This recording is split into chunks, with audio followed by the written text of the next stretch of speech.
Hello, Internet. It's Autumn Lake Aaron. I just don't know what it is right now, but I just suddenly have this drive to do more of these. Maybe it's because I just haven't done it in so long, or maybe that Cars review just really riled me up that much. But we're doing another one. We're doing Ant-Man. Yes, we're finally doing a Marvel movie. We've only done a couple.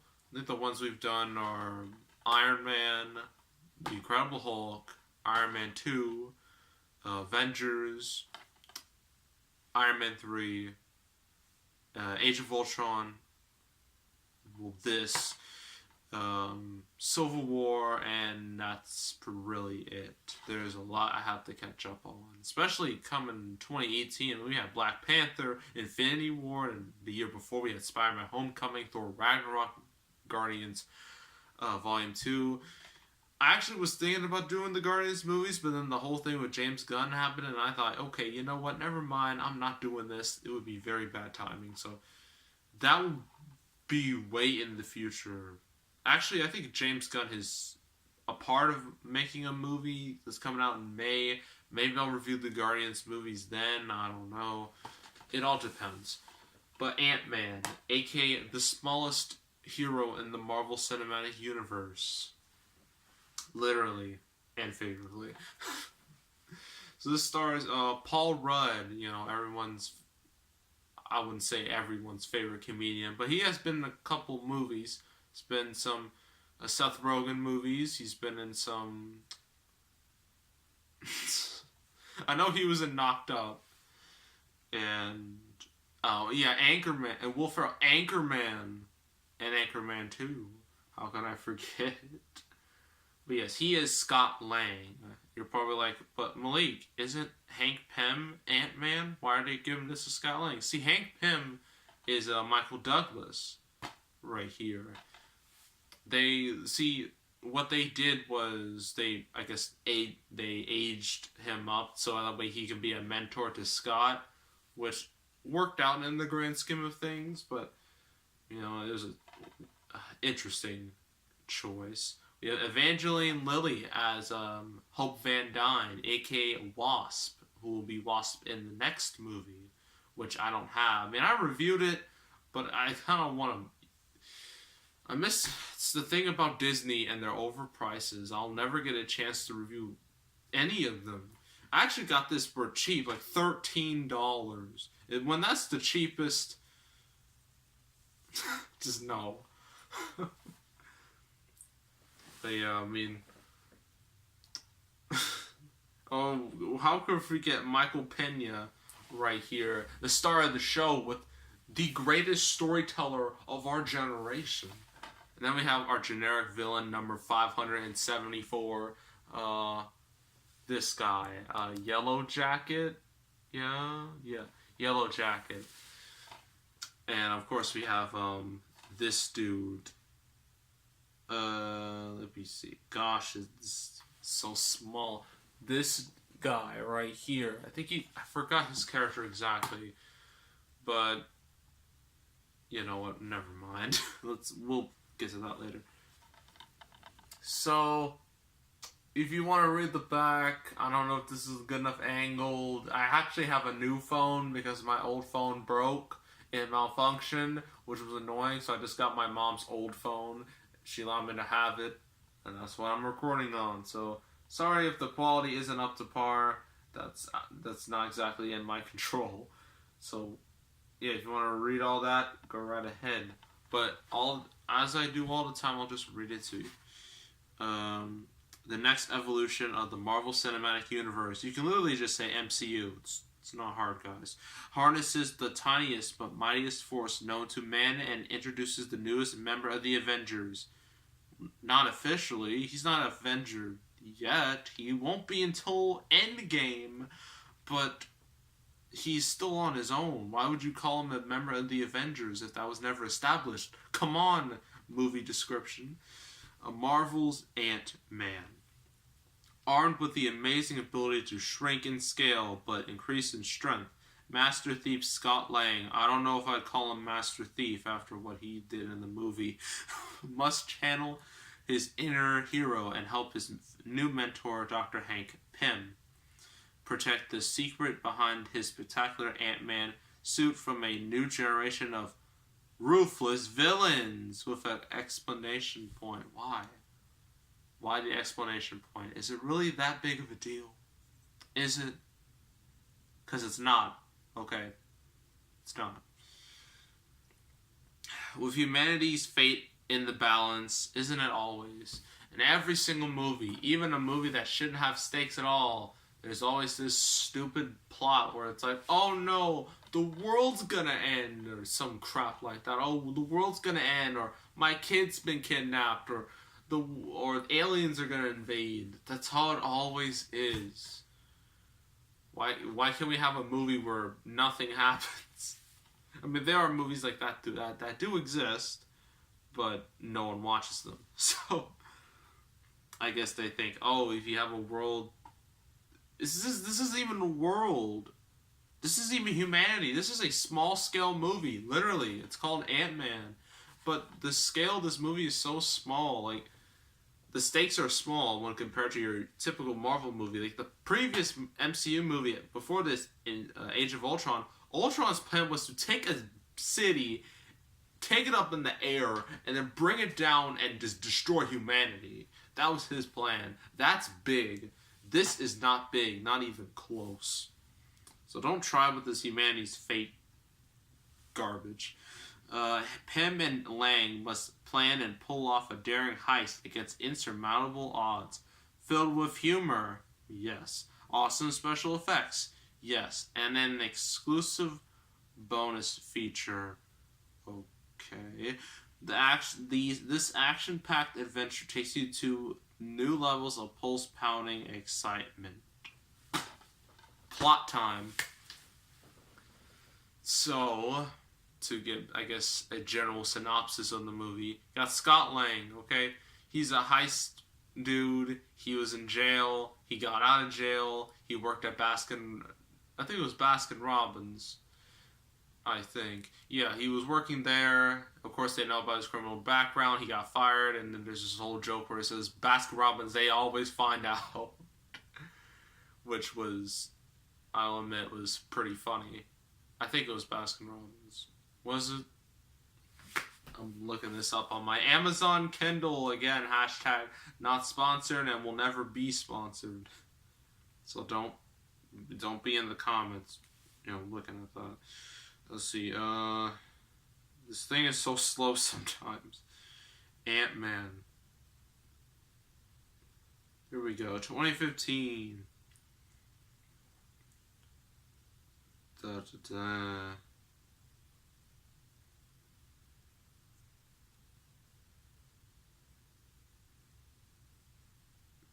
What? Ugh. Piece of... I can't find it. Why is it in here? It should be in here. I'll just look it up on Google. That might work better. Okay. Ant-Man. Ant-Man. Stupid spell check. Ant-Man. Baskin. Yes, it was Baskin Robbins. I was right. They always find out. And also, Scott has his friends, Michael Pena, the best character in the entire movie, no doubt about that. And his other two friends. So, also, there's this plot with, Hank Pym, when he used to be Ant-Man. There's this whole dramatic scene where, him and Janet Van Dyne, his wife, who would eventually be played by Michelle Pfeiffer in Ant-Man and the Wasp. There's this whole mission where Janet, she went into the quantum realm, I think. Yeah, the quantum realm. I think she went super subtonic. I don't know. She went not even this small, to nothing. And then she was assumed gone, but nope. The sequel said, nah, we're bringing her back. Only to... I mean, Infinity War's been out for 8 months now? You already know the meme. You already know the joke. She got dusted. Hank got dusted. Hope got dusted. They were all dusted, okay? There we go. No more explanations. Sorry for the spoilers, but it had to be done. You all knew it was coming too. So, this whole tragic backstory with him. And Scott, he tries to, sneak into his, he's trying to steal something. He finds the suit. He tries it on for some reason. And then he realizes, hey, this suit shrinks and whatnot. But then Hank realizes, hey, you may have broken into my house, but doggone it, I think you could be useful. And so he kind of recruits him to help him out. And, he has his daughter too, Hope. She trains him, even though... I remember when Ant-Man Wasp coming out, everyone was complaining about, oh my gosh, this Wasp character, I don't like her. She's one of those female characters who are like... Because the problem with female characters these days is that they try to say, oh, they're so strong, they're so empowering, they're so this, and that, but in reality, they are horribly underwritten, horribly characterized. They are just as wooden as a 10-story house. And yeah, a lot of that is true. Like, a lot of these female characters these days, they don't have much of a personality, but the media likes to present it as, oh, they're so strong. Well, Hope is a strong character because not a lot of people remember, but she trained Scott. That's a fact. Watch the movie again. She trained him, okay? So she is capable of doing these things, and that's why I didn't have a problem with it in Ant-Man and Wasp, because I knew that, but a whole lot of people didn't. So you can forget about that little tangent. Not even a tangent, that little nitpick about, and it wasn't even about this, it was about the sequel. Anywho, yeah, so a lot happens. You have this evil dude, I forgot his name, but he eventually has like another suit, Yellow Jacket suit, and he's trying to, I guess, take over the world or something. I haven't seen this movie since it came out, which was like 3 years ago, so excuse me for my very rough synopsis. Oh yeah, and also one point, Ant-Man fights Falcon from the Avengers, and that actually plays a part. That's the reason why Ant-Man was even in Civil War, because of that fight. And Captain America, he was in a bad way. Like, he was trying to escape from. He was on his own, and then Falcon was just like, "Hey, I know a guy who can help us out," and it turned out to be Ant-Man. So that's how it's all connected. Even though the timeline now is just a complete cluster. It's incredibly hard to follow. It's like X-Men. Actually, it's not as bad as X-Men, but it's still pretty bad. But yeah, a whole lot of other stuff happens. Scott has his problems with, his daughter and whatnot. This is the worst synopsis in the world. I'm sorry. It's late. It's like... What? Past 12. 12 a.m. I don't care. I can do this all night long. Because I got that energy level. But let's just go through the pros and cons. Pros. Paul Rudd. Fantastic casting. Because originally when he was cast, I was just like, can he do this? Can he pull this off? Because he's never been a superhero before. But he pulled it off great. He's a super likable guy. You cared about him. You wanted him to succeed. And yeah, great guy. All the performances were good. The standout was obviously Michael Pena. His storytime sequences, where he lip syncs for all the people in his stories, are incredible. And they're worth the price of... Well, you can buy this on DVD, you can watch this on streaming. But he was... I had a brain fart, as they say. He was the best of anyone in this movie, the standout. So, if you're gonna see this movie, you should watch him in it. He is amazing. The visuals are really good, too. With him, Scott going all small and whatnot. He didn't grow giant. He didn't grow giant until Civil War, so that's not in here yet. But yes, when Ant-Man does go small, I mean, it is very visually appealing, and all the action scenes are very appealing. They're nice visuals. High energy. High octane action. It's really cool. Cons. The plot is your average Marvel plot, which isn't too bad, but it can be a bit predictable and a bit annoying. And then we got evil Marvel villain 574 over here, who has a cool costume, but his personality is so bland. You could just throw him into the pile with all the other villains, like Abomination, Whiplash,